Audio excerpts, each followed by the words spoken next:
વિગ્રહસ્ય સમાધાનસ્ય સર્વતમઃ ઉપાયઃ વાસ્તવિકતામ સ્વીકુર્વંતુ। અર્થાંત વિવાદને નાથવા માટેનો શ્રેષ્ઠ રસ્તો એ છે કે વાસ્તવિકતા સ્વીકારવી।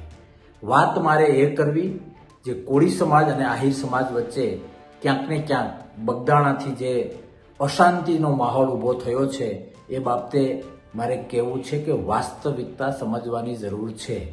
આહિર સમાજ અને કોળી સમાજ મારે પૂછવું છે કે વાત સૌરાષ્ટ્રની હોય તો સૌરાષ્ટ્રમાં કયો આહિરભાઈ એવો છે કે જેનો એક પણ મિત્ર કોળી ન હોય, અને કોળીભાઈને મારે પૂછવું છે સૌરાષ્ટ્રમાં હોય અને તમારો એક પણ મિત્ર આહિર ના હોય। આવા લોકો શોધવા લગભગ અશક્ય છે, કારણ કે પેઢીઓથી એ પ્રેમ ભાવ અને પારસ્પરિકતા રહી છે। કોઈ આહિરોનું ગામ હોય અને ત્યાં કોળી ભાઈઓ ના હોય, અથવા કોઈ કોળી ભાઈઓનું ગામ હોય ત્યાં આહિરભાઈ ના હોય, આવા ગામો શોધવા પણ અઘરા છે। એટલા માટે સમાજના વડીલોને વિનંતી કરવી છે કે પોતાના સ્વાર્થ માટે ક્યાંક ને ક્યાંક સમાજને ગેરમાર્ગે દોરવાનું કામ કોઈ કરતું હોય તો એને રોકવું એ આપણો ધર્મ છે।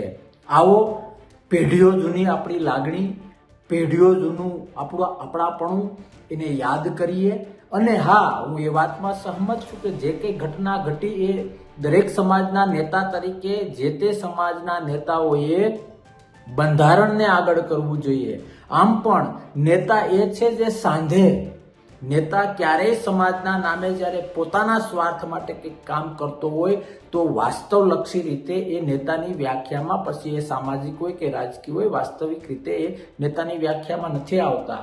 એટલે દરેકને પ્રાર્થના કરું છું કે બંધારણીય રીતે સત્યમેવ જયતે, સત્ય સાથે હંમેશા રહેવું જોઈએ, પણ વિવાદમાં ને વિવાદમાં જે પેઢીઓ જૂનો પારસ્પરિક પ્રેમ છે, લાગણી છે, આપણાપણું છે, એને અંશભાર પણ દાગ ન લાગે એનું ધ્યાન રાખવું એ તમારો મારો બંને સમાજના દરેક નાગરિકનો ધર્મ છે।